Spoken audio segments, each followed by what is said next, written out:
എല്ലാവർക്കും എൻ്റെ നമസ്കാരം. ഓം ശ്രീ ഗുരുഭ്യോ നമ, ഓം ശ്രീ ഋഷിഭ്യോ നമ, ഓം ശ്രീ പരമഋഷിഭ്യോ നമ, ഓം ശ്രീ പരാശക്തി നമ. ഋഗ്വേദം 1-ാം അധ്യായത്തിൽ 175-ാമത്തെ മന്ത്രമാണ് പറയാൻ വേണ്ടി പോകുന്നത്. ഇന്ദ്രാവരുണാനൂനുവാം സിഷാസന്ദേശു ദീഷ്വ അസ്മഭ്യം ശർമ്മയച്ഛദം. ഇതാണ് മന്ത്രം. ഇന്ദ്രാവരുണൗധീഷു വാം സിസാസന്ദീഷു ആ അസ്മഭ്യം ശർമ്മ നൂനുയച്ഛദം. ഇതാണ് അന്വയം. ദിഷു ബുദ്ധിയിൽ, വാം നിങ്ങൾ, സിഷാസന്ദീഷു നിങ്ങളെ വേണ്ടതുപോലെ സേവിച്ച് സന്തോഷിപ്പിക്കാൻ ആഗ്രഹിക്കുന്ന ആ പൂർണ്ണമായും ശർമ്മ സുഖം,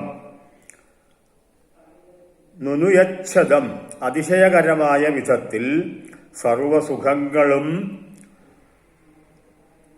സമാധാനവും തന്ന് ഞങ്ങളെ അനുഗ്രഹിക്കുക.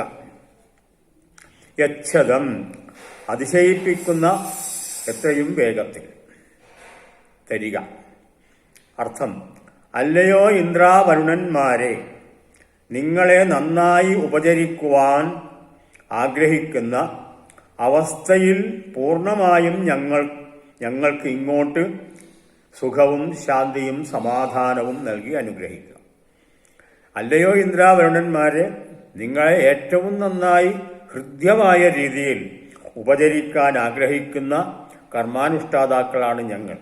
അങ്ങനെയുള്ള ഞങ്ങൾക്ക് തിരിച്ച് ഞങ്ങളുടെ കർമ്മത്തിന്റെ ഫലമായിട്ട് സുഖവും ശാന്തിയും സമാധാനവും നൽകി അനുഗ്രഹിക്കുക. ദുരിതങ്ങളെല്ലാം കളഞ്ഞ് വേഗത്തിൽ തന്നെ സുഖമായ ജീവിതത്തെ നൽകി അനുഗ്രഹിക്കുക. അതിനായിട്ടാണ് ഞങ്ങൾ ഈ പ്രാർത്ഥനകളും കർമാനുഷ്ഠാനങ്ങളും എല്ലാം അനുഷ്ഠിക്കുന്നത്. ഇതാണ് ഈ മന്ത്രത്തിന്റെ സാരം. ഈ രംഗം ഇവിടെ അവസാനിക്കുന്നു. വീണ്ടും കാണാം. നമസ്കാരം.